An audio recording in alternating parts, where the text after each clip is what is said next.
It's really clear. I mean, when you look, especially with, we had outlined that in our report, what the regulation requires a utility or an energy company to do when it makes a change to a piece of safety related equipment and what it has to do.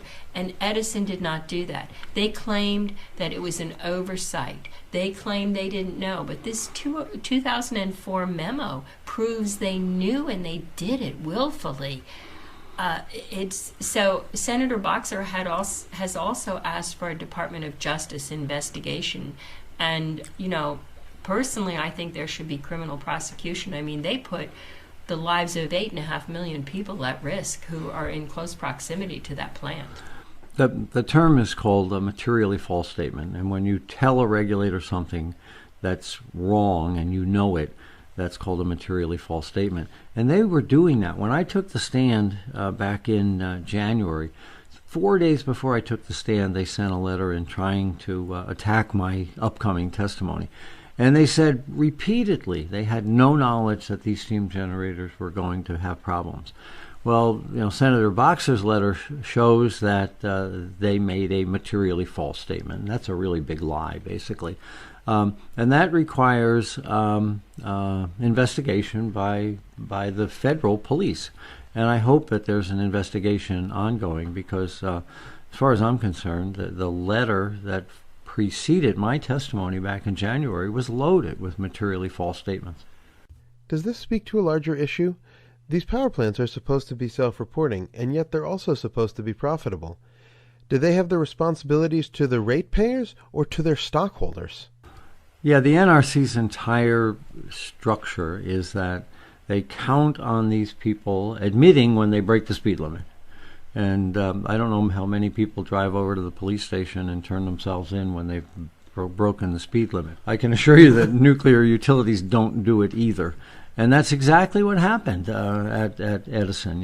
They broke the speed limit. They broke the speed of sound as far as that goes. Their damage was predictable. They knew it, and yet they hid and chose not to tell that to the regulator. Now that the plant has been shut down, what is the next step to make sure that the people of California are not negatively impacted? The next step is the decommissioning and the dismantlement. And my concern, the industry is trying to do a thing they call safe store. Maggie, what is safe store? I think it's a euphemism for lazy store. It's passing the buck and the safety factors to another generation, 2 generations down. I mean, it would mean the plant would be mothballed for 60 years and sit there. This carcass would be lying on the shores of the Pacific Ocean, on the San Onofre beach, and at risk to any kind of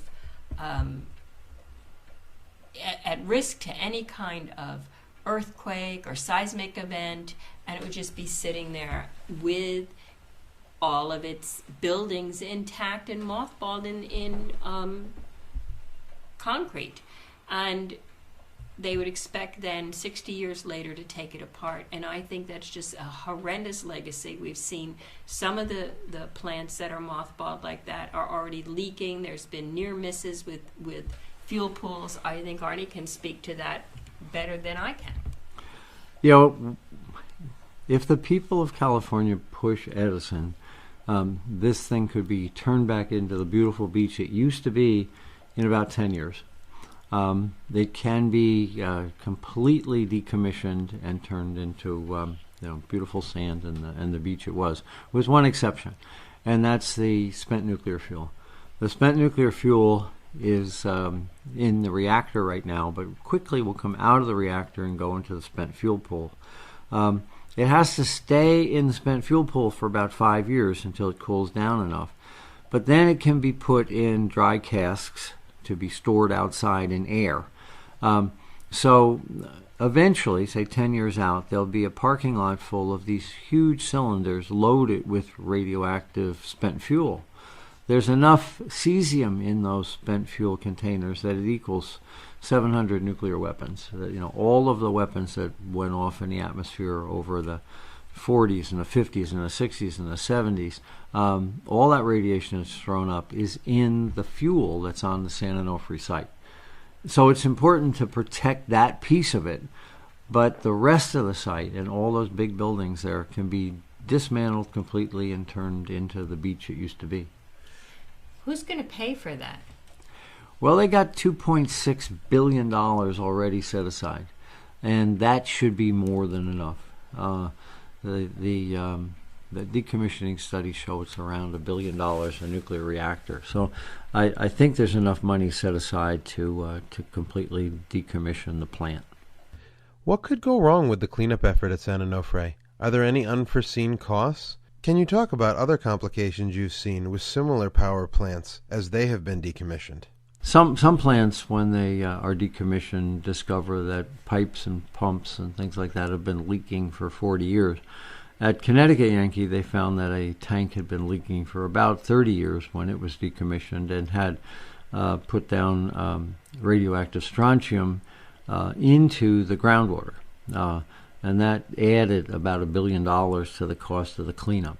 So if all goes well, there's enough money to completely decommission the plant quickly. But you want to do it now, because if it's leaking, you don't want to give that leak a head start. And it's important to do it soon so the leak doesn't have a chance to spread out. If there is a leak, and if there isn't, that's great. You get your beach back in 10 years. What can we do to make sure that this cleanup effort is done in the right way, in the best interest of public safety? Yeah, I think the public deserves someone on the cleanup committee to make sure that this plant is safely decommissioned. You know, right now the Nuclear Regulatory Commission will say, hey, that's our responsibility. The public has no rights. These are the same people that missed the fact that the steam generator was falling apart. So I think it would be a great idea if the people in California demanded a seat at the table and said, hey, we want to be part of this decommissioning with the goal of getting our beach back so we can surf and enjoy the outdoors. And that we want to be sure that the plant is decommissioned and dismantled without leaving a carcass in lazy store for 60 years. Yeah, there can be an awful lot of misspent money unless someone's really watching the piggy bank. And I think Edison is not going to watch the piggy bank very well. So I think that, yeah, it would be awfully important to have public involvement to make sure the money's not being misspent, that leaks, if there are any, have been detected and been isolated, and that the process moves along just as fast as possible. Edison right now is saying decades. I can't understand that. They've got $2.6 billion set aside. That should be enough to decommission this plant. Arnie, what are the national ramifications for what happened at San Onofre and the like for like and the 50.59 process, and how the regulator oversees a utility getting relicensed? The shutdown at San Onofre has national ramifications. It's a seismic event for the nuclear industry. The industry lost 4 nuclear plants in the last 6 months, and we're doing just fine without them. And I think the public understands now that nuclear plants are not necessarily clean, safe, or reliable. There's a couple more plants on the rope, but nationally, the other big issue is this like for like, or 50-59 in law. And actually, the Davis-Besse plant out near Toledo is the leader of the pack there. They have a hearing coming up on a steam generator modification. Based on what the public's learned at San Onofre, the public is demanding a hearing before this generator is fixed, as opposed to wait for it to break afterward. Thank you for catching us up on the permanent closing of the San Onofre Nuclear Plant and on the continuing struggle to deal with the aging Pickering Nuclear Plant in Toronto. In closing, I would like to ask if either of you have any other issues that should be discussed during this podcast. We mentioned a couple times that American scientists in Japan have really questioned the data that the Japanese are presenting. A noted author, Art Keller, who's published several books and writes for a lot of different magazines, did a story and a full interview on this team that went to Japan and did radiological testing. And it's very chilling to read his report, and that will be on our blog on Thursday. So I hope everyone reads. I would like to close by thanking both of you for being here today. It has been a real pleasure. Thank you for having us. Yeah, thank you. It's nice to be home. This has been a Fairewinds Energy Education Podcast.